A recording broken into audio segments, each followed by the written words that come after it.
Hey everybody, Liddell Steiner here. And I'm Romain from Terrateck. Yeah, and we're going to be going over the maintenance and some small service work that you can do with your greens harvester on the battery-powered units. So there's a couple things that you need to think about. It's a pretty simple machine, but it is electric and it's self-propelled. And so we're going to go over some of the daily maintenance, some of the kind of tips and tricks if you have challenges, and then some of the yearly maintenance you're going to be going over as well. Yep. So Romain, let's jump in right up into the blade and the daily maintenance first. Yeah, there is not so many things to do on the daily maintenance, but something very important is to oil the blade before and after each use. Because you know, when you're cutting leaves, like you have some sticky stuff inside the leaves, and it can really stick the blade from one day to another day. And if the blade is like stick, you're gonna burn some fuse and relays. So daily maintenance is really oil the blade before and after each use. So we have those special food grade oil. So we have the food grade oils. There's other food grade oils that you can use to lubricate, but it is important, again, that daily maintenance on the blade before and after the use. We also have one grease circ that you need to do that you should also pump 1 or 2 grease each day as well. Yeah, it's for the gear, the gearbox, for the blades. So you need to grease it 1 time a day, 1 time a use. It's good. Okay. All right, so that's going to be your daily maintenance. Now we're going to reposition the machine and show you a little bit of the electrical board and show you a little bit about that. We're going to be looking at the electrical box. In another video we talk about how to operate it through the control panel, but Romain, show us what's inside. Yeah, so there is no maintenance on the box. It's really when you are in the field and something is not working with the machine. So like if the blade is not working, the belt or the winnower or the wheel, you have to open the box. So first turn off the machine, remove the plugs of the batteries for safety. All right, so let's jump in here. Then you have it as a little key. It's delivered with the machine for sure. You just open the box and you will find all those cables. No worries. It's cables, but it's very easy to understand. So what you have here, you're gonna find the 3 controllers for each motors of the machine. And after you're gonna have like bunch of fuses, relay to operate each power unit on the harvesters. So what are a few of the most important ones? I think the most important one is when you're working in the field, you're catching a stone or a piece of metal or whatever, and then you lock the blade. So what can happen is the fuse gonna burn. So the blade fuse is the 40 amp on the electric board over there. So you just remove that fuse, check the fuse. And then you have a pack of parts that are in each harvester. So we jump in here, we look at the fuse, and we replace it if we need. Exactly. And we have that package of fuses and relay on the machine, because when you're working on a field, like you have to work and you have to fix yourself very quickly. So so that's the blade fuse. That's the blade fuse. All right. So I'm gonna just put that one back. Put that one back in. And after, another thing which can happen sometimes, if the blade is a bit sticky or whatever, it lock the relay. So the blade never stop.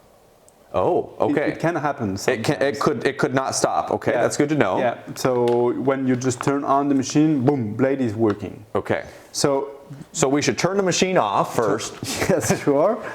Turn off the machine, and then this is the relay. So you just remove this big black relay. Right here, you have another one. We have another one there. And that's gonna fix the problem. This is 2 of the main problems we have. Let's say with the winnower, with the belt, we have no problems because there is no strength on those parts of the machine. And the other fuses, there's one right here, a small one, Yeah, and one here, and these fuses there are relays. So we have a small fuse there, but it's for all operation of that board. So I think you will not burn fuses only if you have like a cables which contact. Yes, a contact. Contact that might burn the board fuse then. Exactly. And this one is the main 40 amp relay of the machine, so it can burn as well. Yeah. So I would say first check if the machine is not turning on. Check that fuse. Yep. If the blade is not working, check that fuse. And if the blade is all time working, check the relay. That's great. Those two relays, they will not burn. Those are the safety relay from the handles or from the emergency stop. So those two relays will never burn, I would say. An important thing, so I'm going to turn on, could you turn on the machine? All right. I would like to explain. If you made a mistake, like, oh, I just emergency stopped the unit, and you say, okay, let's turn it on again, you will see that light on top of the machine who said you have a default. So you cannot use the machine. So you have a small button right here. Oh yeah. And then that's going to engage the machine again. Okay, so I have to use that button over there to restart. To restart. So the only way to restart, I don't have to pull, just pulling this up won't restart it. No. I have to hit that button. Yep. Got it. It's going to start again. Okay.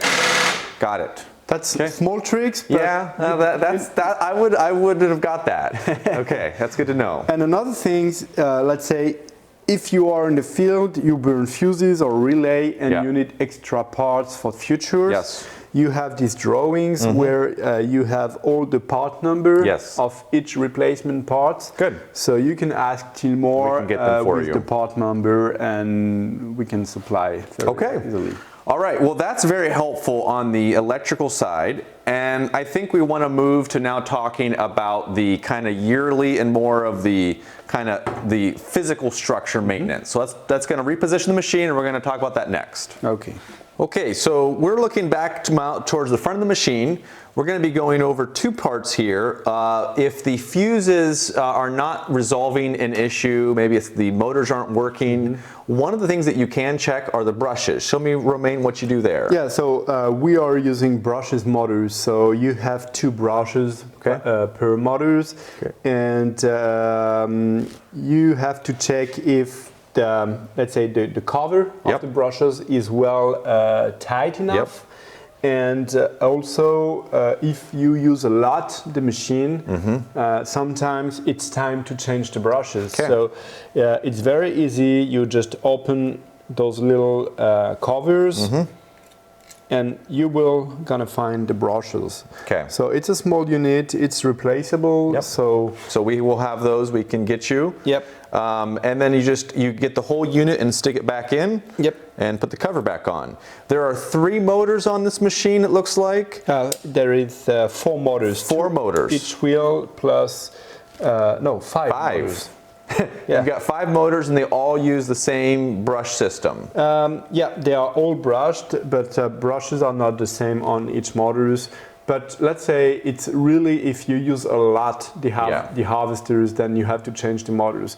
Sometimes what can happen is like with vibrations, when you use the machine, the covers, you can lose a covers, it can happen, so the machine will not operate. Okay. All right, so that's the motors and the brushes, and then there's some gearboxes on here. Yeah, so there is like annually maintenance. You have 2 gearbox on the wheel, 1 gearbox for the belt, and 1 for the winnowers. So you can just remove the oil and replace the oil with the proper gear oil. And this is, maybe once a year, or if you're not using it much, every 2 years. It really depends of how often you use the unit. Okay. All right. Okay, two other things that we want to talk about here on the maintenance. In the clutches on the actual tire, we're going to shoot up a video or a picture there of that. Where the clutches engage, it's going to be helpful to spray some grease in there or some kind of lubricant to keep that loose so that at the end of the rows, everything is working properly. Yep. So the last thing we wanted to point out was the belt. So if you find that your belt is over time getting loose because of stretching, or it's starting to walk one way or the other, we can adjust the belt tension. And explain to me what you do there, Romain. Yeah, so when the belt is too much on the left or on the right, you have to readjust the tension of the belt, or if the belt is not working properly, you know, when it's very hot outside, so the belt can move a bit. Yes. You know, you can adjust very easily the tension of the belt. So you need two 17 wrench, and you have just to unloose the there. Yep. And then you can adjust very easily the tension of the belt from there. Yep. So there you're tightening it, which is making the belt tighter. Yeah. Yep. And so when it depends if you push the belt up, so the belt's gonna move on the other way. Yeah. So you have to do like maybe half a turn, but not too much. Yeah, and so probably if you're just trying to tighten your belt, you want to make sure you do the same number of turns on both sides. Yep. Otherwise, it'll start walking one way or the other. And then, so it's a pretty simple process, but just a reminder, once you do adjust the belt and after you've run it, then you can tighten your set nuts back down again. So that is a pretty quick overview of the maintenance and the common maybe potential issues that you might run into with the greens harvester. If you have any other questions or need help or challenges that you're finding, let us know. We're happy to help. Reach out to Tilmor and we'll be here. Thanks. Thank you.